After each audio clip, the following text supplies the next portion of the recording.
வெள்ளிக்கிழமை. சரியா? ஆகஸ்ட் மாதம் இறுதியில் நம்ம வந்துட்டோம். அடுத்த மாதம் 18ஆம் தேதியிலிருந்து என்ன ஆரம்பிச்சிருக்குது?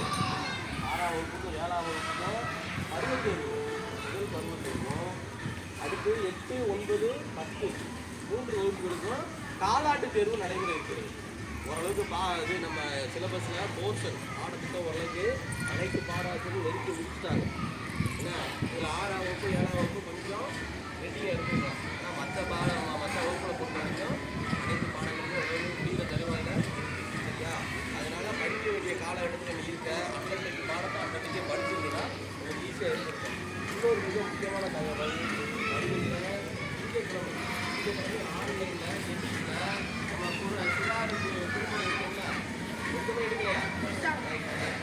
சிறாரு திரைப்படத்தை எல்லாரும் பார்த்துருக்கீங்க. அதில் ஒரு போட்டி தேர்வு வைக்கிறாங்க. ஏன்னு சொல்லமா? என்னென்ன அந்த போட்டி தேர்வு சொன்ன குறும்படம் நெருங்கிக்கோ, அடுத்து கதை வசனம், அடுத்தது அடிப்பு, நவீனடிப்பு, இது மூன்றையுமே நீ என்ன பண்ணலாம்? தயார் பண்ணிட்டு வைக்கலாம். சரியா? இன்னைக்கு என்ன தெளிவாக கேட்டுக்க. உடனே அதுக்கு எந்த டயத்தில் வைக்கலாம்னு சொல்லிட்டு கேட்டுக்க. எந்த டயத்தில் வைக்கணும்னு கேட்டுக்க. இன்னொரு மிக முக்கியமான தகவல், 9ஆம் வகுப்பு உயர்கல்வி வழிகாட்டி நான் சொல்லி சொன்னேன். சொல்லிக் சொன்னா இமெயில் ஐடி 9ஆம் வகுப்பு 10ஆம் வகுப்புக்கு கடந்த வருடம் 9ஆம் வகுப்பு படிக்கிறது இமெயில் ஐடி, புது இமெயில் ஐடி உருவாக்கியாச்சு. 9ஆம் வகுப்பு தற்போது 9ஆம் வகுப்பு படிக்கும் மாணவர்களுக்கு என்ன பண்ணுறோம்? புது இமெயில் ஐடி கிரியேட் பண்ண இருக்கிறதுனால அனைவருமே சந்தோஷம். இன்னொரு சிறப்பு இந்த நம்ம இப்போ ஒரு கருத்து சொன்னாங்க. எறும்பூரை கல்லும் தேயும். எறும்பூரை கல்லும் தேயும். முன்னாடி நீ எப்படி வந்த யூனிஃபார்ம் போடாமல் சில பேர் வந்துக்கிட்டு இருந்தாங்க. பிரேயரில் சொல்லி என்ன பண்ணிட்டு அனைத்து மாணவர்களுமே இன்று என்ன பண்ணியிருக்கீங்க? சீருடை அணிந்து வந்திருக்கீங்க. அதில் உங்களுக்கு வாழ்த்து நீங்களே சொல்லிக்கலாமா? கைத்தட்டிடலாமா? இதே மாதிரி தான் நல்ல பழக்கமாக இருந்தாலும் சரி, கெட்ட பழக்கமாக இருந்தாலும் சரி, நீ தினமும் கடைபிடிச்சின்னா அது உன்னோட வாழ்க்கையை மாற்றும். சரியா? அடுத்தவங்களை பார்த்து என்ன பண்ணக்கூடாது? எந்த சூழ்நிலையுமே பொறாமைப்படக்கூடாது. பொறாமைப்பட்டால் உனக்கே உடல்நிலை கேடு. அதனால நம்ம உழைப்பை நம்ம தான் காமிச்சுக்கிட்டே போய்கிட்டே இருக்கணும். இல்லையா? நீ படிச்சுன்னா நீ உள்ளேற போற, அடுத்தவங்களை படிக்கவே நம்ம படிக்க முடியும்னு நினைச்சா நீ படிக்க முடியுமா? அந்த மாதிரி எண்ணங்களை வளர்த்துக்க கூடாது. சரியா? அடுத்தவங்களை போல் சொல்லக்கூடாது, புறம்பி பேசக்கூடாது. அது நல்ல பழக்கம் கிடையாது. நன்னறி கல்வியில நீங்க என்ன சொல்றதுன்னா எறும்பூரா பள்ளிக்கு நல்ல பழக்கத்தை கடைபிடிச்சா நீயும் நல்லா முன்னேறுவேன். கெட்ட பழக்கத்தை கடைபிடிச்சா என்ன பண்ணுவ? வாழ்க்கையில முன்னேற்றம் கிடைக்காது. அந்த எண்ணங்களை நீ உருவாக்கிக்கணும், நல்ல எண்ணங்களை உருவாக்கிக்கணும். சரியா? அடுத்தவங்களை பார்த்து நல்ல பழக்க வழக்கங்களை நீ கற்றுக்கணும். அடுத்தவங்களை பார்த்து முன்னேறதுக்கு தான் பார்க்கணும். அடுத்தவங்களை பார்த்து என்ன பண்ணக்கூடாது? பொறாமைப்படக்கூடாது. இந்த சிறு வயதிலேயே நீ என்ன பண்ணிக்கணும்? நல்ல பழக்க வழக்கங்களை அதிக அளவில் கற்றுக்கணும். சரியா? உண்மையா இல்லையா? அதுக்காக தான் இந்த எறும்பூரா கல்லும் தெரியும். நல்ல பழக்கத்தில் நீ கற்றுக்க, தினமும் நல்ல பழக்கம் கற்றுக்க உனது வாழ்க்கை முன்னேறும். கெட்ட பழக்கத்தை கற்றுக்கிறதுக்கு உனக்கு வாழ்க்கை பின்னோக்கி போகும். அதான் எறும்பூரா கல்லும் தெரியும். ரெண்டு சைடு நினச்சிக்கணும். வாழ்க்கையில் இன்பம் இருக்குது, துன்பம் இருக்குது. அதனால் எப்பயுமே நீ முன்னேறணும்னா என்ன பண்ணணும்? நல்ல எண்ணங்களை உனது சிந்தனைகளை வச்சுக்கணும். அடுத்தவங்களை பார்த்து எந்த சூழ்நிலையும் பொறாமப்படக்கூடாது. உண்மையா இல்லையா? அவங்க செய்யறாங்க, நம்ம செய்ய முடியலன்னு அதுக்கு என்ன பண்ண முடியும்? யாருக்கு எப்படி நினைச்சு நீ முன்னேற முடியுமா? அந்த மாதிரி லைட்டு கொடுக்கல.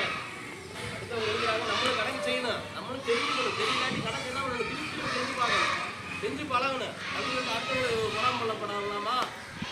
படக்கூடாது. சிறு வயசுலேயே இந்த பழக்கம், நல்ல பழக்கங்களை அதிக அளவில் கற்றுக்கணும். அடுத்தவங்களுக்கு நல்ல பழக்கங்களை நீ கற்றுக்கணும், எடுத்துக்கணும். அதுக்காக மதிய நேரத்தில் தேன் சீட்டுலாம் கொடுக்குறோம்ல, அதேமாதிரி வகுப்பறையில் ஒவ்வொரு வகுப்பு மாணவர்களுக்கும் நூலக புத்தகம் கொடுக்குறாங்க. நூலக புத்தகம் நல்ல கருத்துக்களை நீ தெரிஞ்சுக்கணும். சரியா?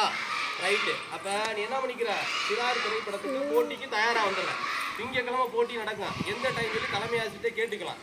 அதுக்கப்புறம் என்ன சொன்னால், இந்த உயர்கல்வி வழிகாட்டி நிகழ்ச்சியில் 9ஆம் வகுப்பு மாணவர்களுக்கு இன்றைக்கி நம்ம புதுசாக இமெயில் ஐடி கிரியேட் பண்ணிடலாம். வருகின்ற செப்டம்பர் மாதம் காலாண்டு தேர்வு வர இருக்கிறது. அதனால் உன்னை நீ சிறப்பாக தயார்படுத்திக் கொள். சரியா? அதேமாதிரி 7ஆம் வகுப்பில் தேவையில்லாமல் சண்டை போடுறீங்க. அந்த பழக்கத்தில் விட்டு தம்பி, அதெல்லாம் நல்லதில்லை. ஒருத்தர் அடிக்கிறப்ப இன்னொருத்தர் அடிக்கணும்னு நினைப்பேன்ல, உனக்கு இருக்க உணர்வு தானே அடுத்தவனுக்கு இருக்கும்.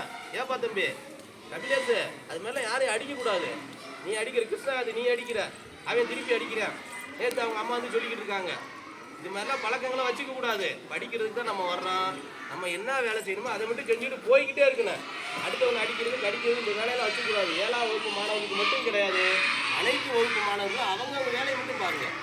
அடிக்கிற வேலையை வச்சுக்காது. அதே மாதிரி ஏதாவது சண்டை போடுறதா இருந்தால் அந்த மாதிரி சூழ்நிலை நடந்துச்சுன்னா அந்த வகுப்பு ஆசிரியர் இருப்பாங்க, அந்த பாட ஆசிரியர் இருப்பாங்க, அவங்ககிட்ட போய் சொல்லணும். நீ விசாம சண்டை போட்டு அவங்ககிட்ட போய் அமுழ்ந்துட்டு இருக்கக்கூடாது. சரியா? பெண் குழந்தைகளுக்கும் சரி, ஆண் குழந்தைகளுக்கும் சரி, ஏதாவது வகுப்பறையில் சண்டை போடுறதா இருந்தால் அந்த வகுப்பு ஆசிரியர் இருப்பாங்க, பாட ஆசிரியர் இருப்பாங்க, அவங்ககிட்ட போய் சொல்லு. கேட்டால் அவங்களுக்கு எனக்கு தெரியாத மாதிரி சூழ்நிலை வந்துடக்கூடாது. சரியா?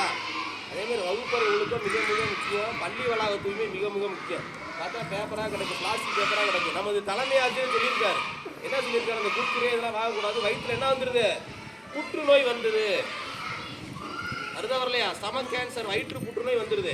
அதனால் அந்த மாதிரி இதெல்லாம் கொஞ்சம் காரங்கள் தேவையில்லாத பொருட்கள்லாம் வாங்கி சாப்பிடாதீங்க. ஆரோக்கியமான பொருட்களை வாங்கி சாப்பிடுங்க. சரியா? அவ்வளோதான். வேறு யாரும் சொல்லணுமா ஏதாவது? இந்த குறும்படம், திரை, இந்த தனி நடிப்பு, அதுக்கப்புறம் கதை வசனம், இதை பற்றி தெளிவாக ஏதாவது கேட்கணும்னா என்னை தனிப்பட்ட முறையில் வந்து கேட்டுக்கலாம். அதுக்கு தான் நான் தான் பொறுப்பாசிரியர். கேட்டுக்க. நாளைக்கு நாளானைக்கு 2 நாட்கள் விடுமுறை நாட்களாக இருக்குது. அதனால் அந்த நாட்களில் நீங்கள் தயார்படுத்திக்கோங்க. எடுக்கிற படம் விழிப்புணர்வு படமாக இருக்க வேண்டும். சரியா? அதுக்கு நீ அதேமாதிரி தனி நடிப்பு விழிப்புணர்வு கருத்தை கொண்டு உருவாக்க வேண்டும். இந்த மாதிரி கருத்துக்களை சொன்னா தான் நீ என்ன பண்ணுற? ப்ரேயரில் நீ முன்னேறணுக்காக தான் இந்த கருத்துக்களை சொல்கிறது. சரியா? அதை நீ முதல்ல தெரிந்து கொள்ள வேண்டும். அனைவரும் தெரிந்து கொள்ள வேண்டும். ப்ரேயரில் தான் இது சொல்ல முடியும். ஒவ்வொருத்தரும் தனிப்பட்ட முறையில் வந்து சொல்ல முடியுமா? முடியாது. அதனால் நீ என்ன பண்ணிக்கணும்? தயார்படுத்தி கொள்ள வேண்டும். இது தலைமை ஆசிரியரின் அறிவுரை. இப்படி சொல்லுங்கன்னு சொல்லியிருக்கலாம். ரைட். அனைவருக்கும் நன்றி.